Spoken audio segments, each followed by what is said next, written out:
Hello again, Gary Stearman. Welcome to another edition of Prophecy Watchers. With me, author, lecturer, and biblical thinker, L.A. Marzulli. Always on the cutting edge. L.A., thanks for coming by. Pleasure. Thanks for having me, Gary.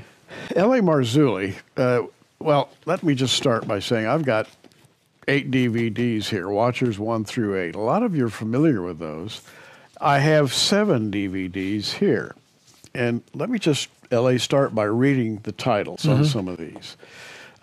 This one is UFO Disclosure, the Alien Gospel, a field manual to spiritual warfare, the alien abduction phenomenon, signs of the end times, Alien Agenda 1, Alien Agenda 2, prophecies being fulfilled in our lifetime. You know, a lot of people take the view, L.A., that we're not seeing prophecy being fulfilled in our day. That is, eschatologically speaking, they say, no, the Old Testament prophets looked ahead, but they looked ahead at a time slightly ahead of us, so that we're not seeing those prophecies being fulfilled today. And so if you say that prophecy is being fulfilled today, you sort of open yourself up to a little criticism.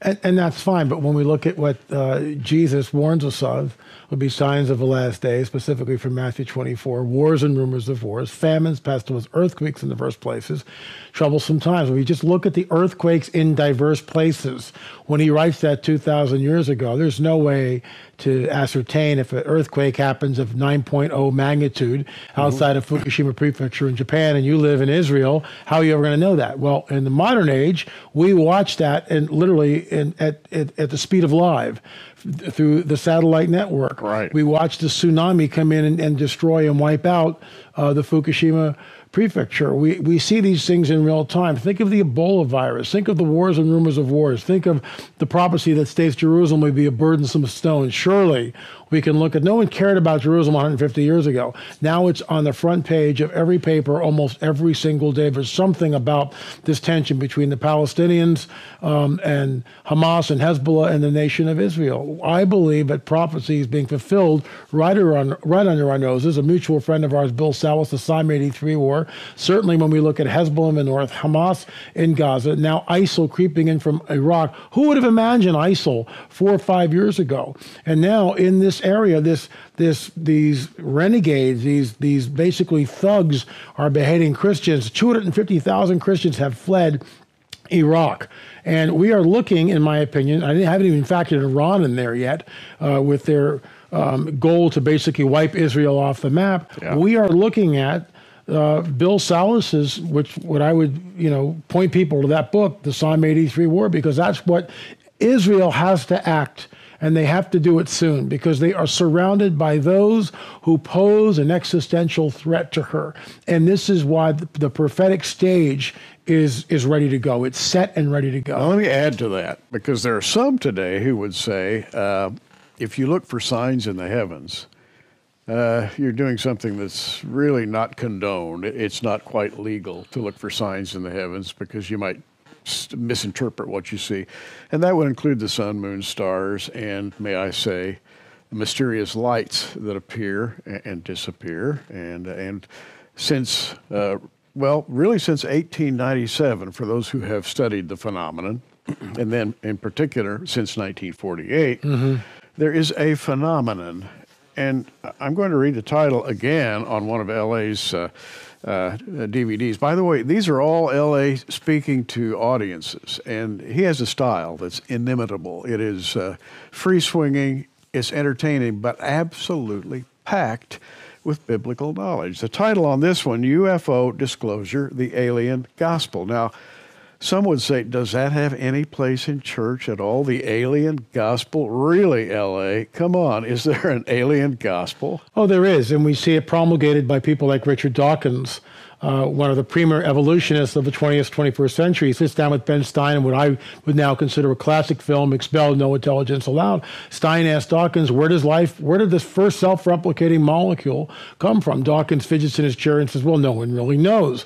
And Stein throws him an intellectual lifeline. Well, how could it have happened? And Dawkins then promulgates and espouses what I would come to call the coming great deception or the alien gospel. And he basically says the summation of it is this, that millions of years ago in a galaxy far, far away, a group of extraterrestrials who had to arrive at a very high level of civilization by some sort of Darwinian process, created life, and then seeded us through the galaxies, and presto changeo, here we are on Earth. Panspermia. Panspermia. And this is what he believes. And this is what the movies and Prometheus Entertainment, with all due respect, on the History Channel, the Ancient Aliens series, now in its 7th season. I was on the first 2 seasons, and this is one of the reasons why we started to watch this series, because we couldn't really get our story told.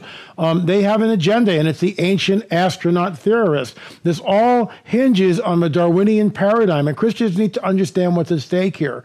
That everything hinges on the Darwinian paradigm. If there is no God, then how did we get here? That Darwinism creates this intellectual and spiritual vacuum in people.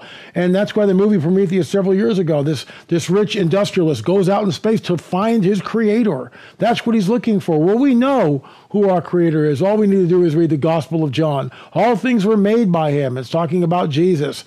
And without him, nothing that was made was made. So we know the source of creation.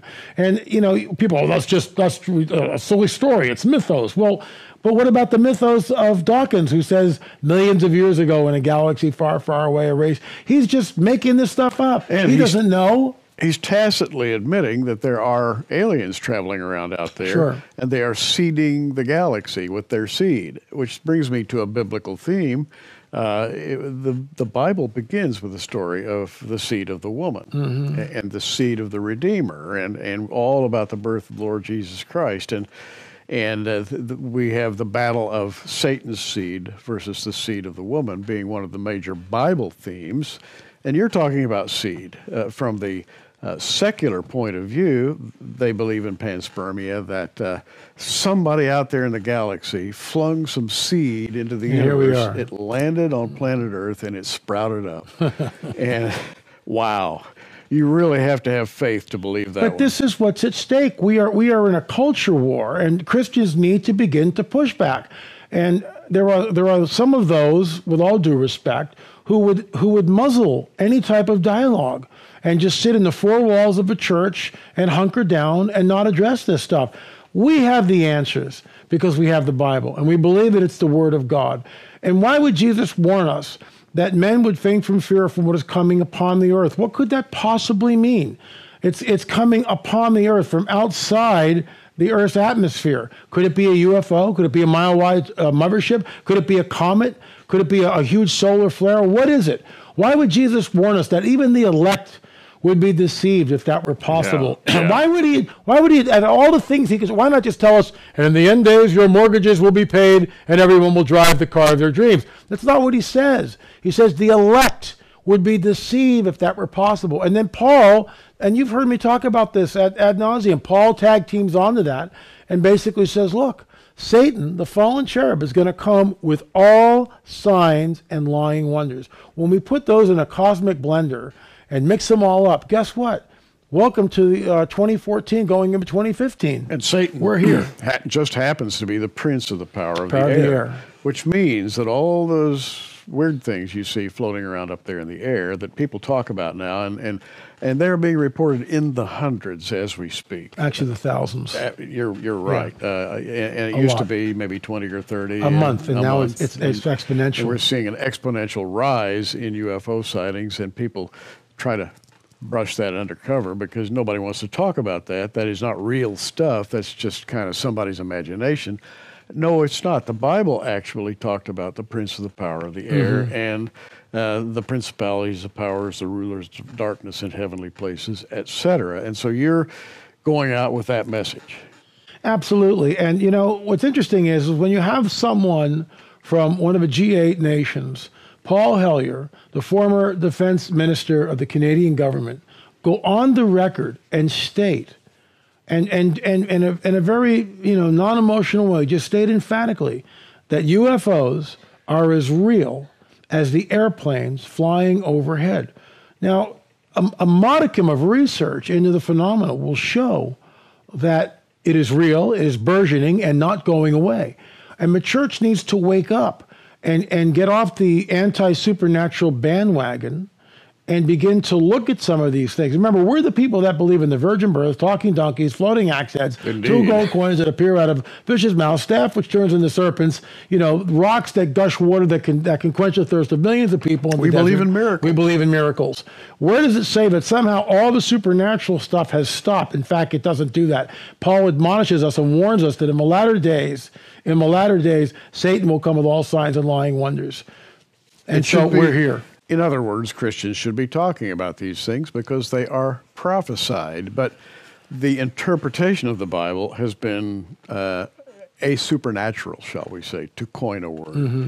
Let's push the supernatural back because it's too confusing. It scares people. It scares people, so forth. UFO disclosure, the alien gospel. And by the way, before I get away from that, let's talk about the word disclosure. People, since Roswell, I suppose, people have been talking about the government knows. The government is keeping secrets, and there's this agency, and there's this Area 51 out here's the black budget, and on and on and on. And then other people will say, well, someday someone will stand up in government and disclose. They will tell the truth. Yes, your government, we've been keeping this a secret all these years because we believed that you wouldn't have the strength to take such a disclosure, and so we've been waited for the proper moment. And everybody talks about disclosure. How does that fit in your eschatology? Well, I think when that happens, it may fall on the heels of an event. For instance, if there's a nuclear event on the planet, because the planet now is wired together through the satellites and the internet, everything is wired up. We're synced together. We watch the Fukushima tidal wave come in real time, to illustrate, go back to a point that I talked about earlier. If we have a nuclear event on this planet, it will cause and create the greatest fear that humanity has experienced collectively since the beginning of history. This is a perfect time for the Space Brothers to show up. Mile-wide craft someplace. And people, Ellie, that's absurd. People, pilots, radar. I mean, a modicum of research will show, and this is what further evidence in our Watcher series is about, all this stuff.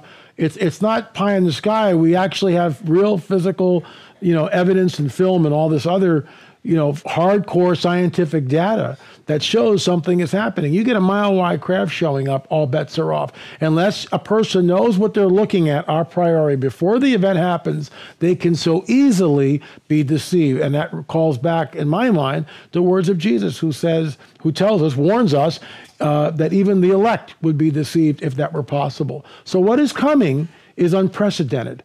And remember, Paul says that God sends them strong delusion because they did not believe the truth. And the truth goes back to the earlier statement in the Gospel of John. All things were made by him. And what is the prevailing paradigm on a global level? Darwinism.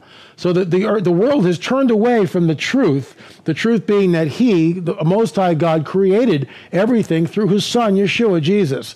We've turned our back, not we, but collectively, humankind has turned their back, embraced the Darwinian paradigm. Guess what? God is going to give us what we want. Okay, fine. Here comes the strong delusion, which will be crafted by the fallen one, which will turn everything upside and say, down. We are your creators. That's right. Wow. And of course, that false god, it will be the one who stands behind the Antichrist. Mm-hmm. And we find that in Daniel, when Daniel describes the rise of the willful king, the man of sin. Sure. We find it in Revelation. And so there has to be a power behind the throne when the Antichrist rises, and you see that being laid out right now. I do. I really do. I think that we're in the window of time where the stage is being set for all this. This year on the Super Bowl 2015, Katy Perry is going to do the halftime show, and I'm willing to bet that one of her centerpieces of the halftime show will be the E.T. song. We'll see. I have no idea what she's going to do, and I'm not prophesying here, but it'd be very interesting if she does do the E.T. song. Read those lyrics, watch the video, pray before and after you see the video. But this is what the kids are watching. This is what your daughter, your son, your granddaughter, your grandson already know. They can mouth all the lyrics. Trust me, they can. They know the video. Yeah. They sing along with it. And what it's talking about, what she is promulgating, this is some of the lyrics. Ready for abduction, fill me with your poison. This isn't I want to hold your hand anymore. This is a whole different deal. It's a different world now. It's a different world. Well, I have 8 DVDs here, Watchers 1 through 8. I'm sure that many of you have watched at least one of these DVDs. I've got the whole set right here. And right here on the Prophecy Watchers website, you can see how to order them. In fact, if you want to order any single Watchers DVD, you can do that. But I'd recommend the whole set. If you buy the whole set, I've got a bonus of 7 DVDs. This is my own personal set. Can't have this, and I watch these. They're very informative, and I find them inspiring because this is a confusing society in which we live today. It's a society that tries to tell us that everything's all right. Just keep walking straight ahead. It's all wonderful, and we're all going to take care of it for you. And you look at it, and you see it falling apart. It's a time when people are looking for reality. They're looking for answers. I think you have some answers for people, particularly in the area of the supernatural, which has been spurned by the church as illegal. We have here a DVD called Signs of the End Times. Let's see, we have, Alien Agenda 1 and Alien Agenda 2. Let's talk about that. What would the alien agenda be? We've laid the groundwork up to now. Mm-hmm. And that was an interesting conversation, three-way between Tom Horn, yourself, and myself. That's right. We were discussing the end time scenario with the so-called extraterrestrial presence, which, of course, all three of us believe that this is the presence of the fallen angelic host masquerading as ET. These are highly intelligent but malevolent interdimensional beings, not extraterrestrial beings, interdimensional beings, who, when they appear, will tell us that, one, this falls right in with the whole Darwinian paradigm and what we talked about a little earlier, Dawkins is promulgating. One, they will tell us that they created all life on this planet, that they seeded it here. Two, that they manipulated early man. Three, that they started the world's earliest civilizations, religions, and now, at this critical juncture in human history, probably after some sort of cataclysmic event like a nuclear exchange someplace, we, ET, are back with not only knowledge, but a DNA upgrade for humanity. And all you need to do is take this little chip, which will just implant. You won't even feel a thing, and you will live maybe 500 years, maybe longer, disease-free. And L.A., this propaganda started all the way back in the 60s. Stanley Kubrick, remember 2001, A Space Odyssey, where an astronaut goes out into outer space because an artifact is discovered on the surface of the moon, suggesting that man's progenitors left a sign there, and that sign should be followed into outer space so that man could seek his origins. That was back in the early 60s, folks, and that was a propaganda piece. Absolutely. As far as I'm concerned. Absolutely. And we've seen the outgrowth of that. This changed the way people are thinking. No, it has. And then from that, you get the movie Prometheus several years ago, which basically touched on exactly the same idea that, and I mentioned that this man, and a man goes out looking for his creator, looking for his progenitor.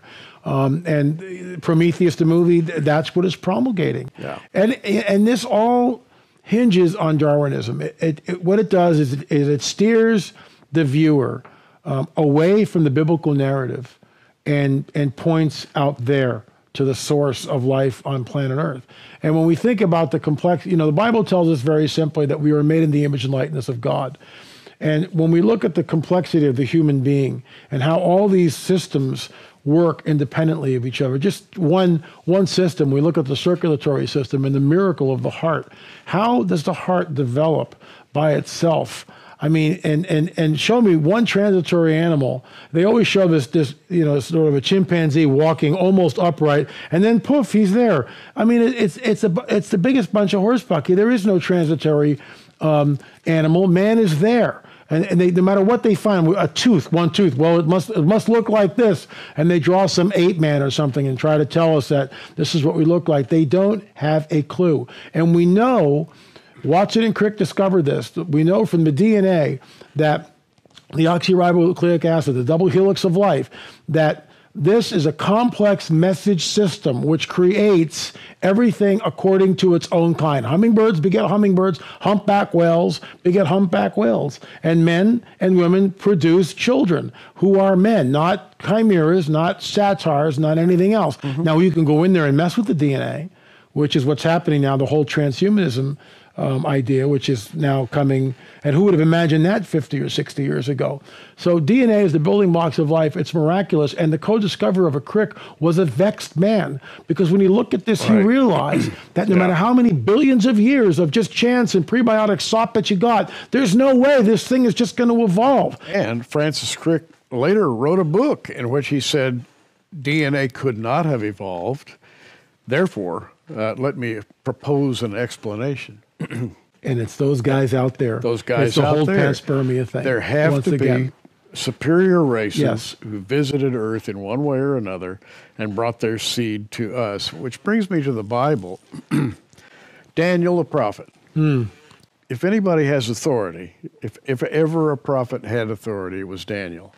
And you literally hang on every syllable of Daniel's prophecy. And when he writes the prophecy of the progress of the Gentile empires, he talks about the empires resembling a huge statue, a head, a chest, belly, legs, and you get down to the feet. And it says in Daniel 2:42, and as the toes of the feet were part of iron, part of clay, so the kingdom shall be partly strong and partly broken. Whereas thou sawest iron mixed with miry clay or brittle clay, they shall mingle themselves with the seed of men, but they shall not cleave to one another, even as iron is not mixed with clay. Those of us who have studied this, L.A., see this they as an external race, external to the human race, mingling their seed with the seed of men. They shall not be successful, according to Daniel's prophecy, but they're going to do it for a while. It says they will do it. They shall mingle themselves with the seed of men to try to create a corrupt genome, if you will. What happened in the book of Genesis? The very same thing. So Genesis tells us the past. Daniel tells us the future. It's as simple as black and white on paper. And yet there's such resistance to this within the church, and people won't look at this. And this is why, unless we go back and understand the mandate, essentially, from the Most High God in Genesis 3, where he says, your seed will be at enmity with the seed of the woman. He's talking about the fallen cherub, Satan himself. Your seed is going to be at enmity with the seed of the woman. We have a seed war. And then when we go to Genesis 6, we see the manifestation of that seed war all through the Bible. And then when we get to Daniel, we get a future glimpse of what it's going to be. And the work of Jim Williamson and talking about that word cleave goes back to the Genesis 6 account when they're given in marriage. It's the same Hebrew word, but here it says they will not cleave to them. What is fascinating about this, and we've discussed this, we've talked about it in our Watchers series, it goes back, and Chuck Missler came on the record and stated emphatically that Satan is outnumbered 2-1. He is building an army. This ties into what we believe is the so-called alien abduction phenomena, where people are taken, sperm are taken from the men, ovum from the women. I have spoken with numerous people who have had these claims, and I can tell you that they are broken, for the most part. They are broken, disillusioned, shock-shelled individuals. And part of our ministry is helping these people get a grip on it. And of course, we lead them to Jesus, because that's what they need. Now, there's a Christian watching this right now who's saying, no, L.A., you've gone too far. What would you say to that individual? I would say, do your homework. If I've gone too far, you do the homework. You go out there and do a modicum of research, and anyone will see that the phenomena is real. People are being taken. There are people at conferences. There may be people in your church who have been abducted and are too ashamed to talk about it because of what happens. If you're a female, eggs are taken. If you're a male, sperm is taken. Sometimes you're forced to have sex with a hybrid being. We actually have a hair, which we talked about in our Watches series, talk about it in On the Trail Volume 2, which was incredible. We had Raman spectroscopy done from a hair from an alien, what we believe was a hybrid being. It was almost white and transparent. And we took a red hair from one of the skulls from Paracas, and we put them under Raman spectroscopy. We had 2 control samples, a dyed human hair and a normal human hair. The dyed human hair went like this on the graph. The human hair went like this. Well, the hybrid hair, okay, and the red hair from Paracas went like this. The slopes mimicked each other. They were mirror image of each other throughout the graph. Both of non-human. Non-human, that's what we believe it is. Stock. That's what we believe it is. And so there is a, if you will, breeding program going on. There's a breeding program. And the Bible tells us that. Now, if we twist the words in Daniel, we will never come to that conclusion. But if we look at what the text says, their seed will mingle with the seed of men, but they shall not cleave to them.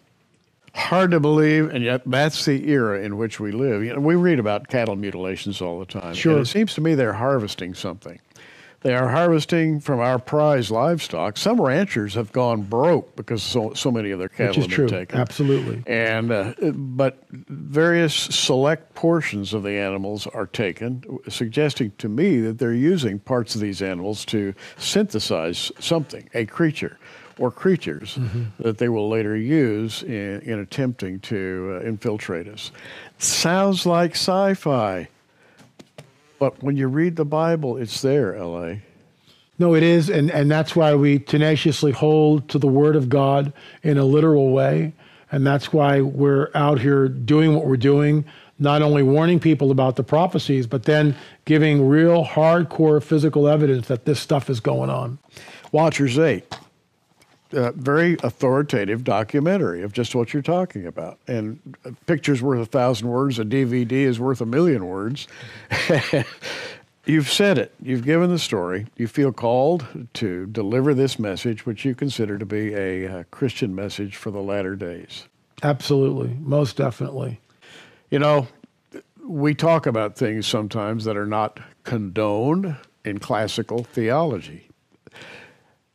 Our era is changing exponentially. That's what Daniel said. He said, knowledge shall increase. Boy, did he ever hit it on the head there. Technology that's 10 years old today is prehistoric. It's dead. What used to be a supercomputer 10 years ago is now a kid's toy today. And all of that is going together inexorably to create a controlled society under one man. And that guy is the Antichrist. Absolutely. And he's going to be backed to the hilt by the very beings you're talking about. I concur. I agree. I think that the alien or that the Antichrist will boast some sort of an alien connection. 8 DVDs, Watchers 1 through 8. You can see how to get them right here on the Prophecy Watchers website. If you buy all 8 of them, now you can buy one at a time, but if you buy all 8, you get 7 bonus DVDs. Wow. So much info, and you need to hear it. L.A., thanks for being here. Thank you, Gary. Appreciate it. It's good. And I'm Gary Stearman. Keep watching, everybody.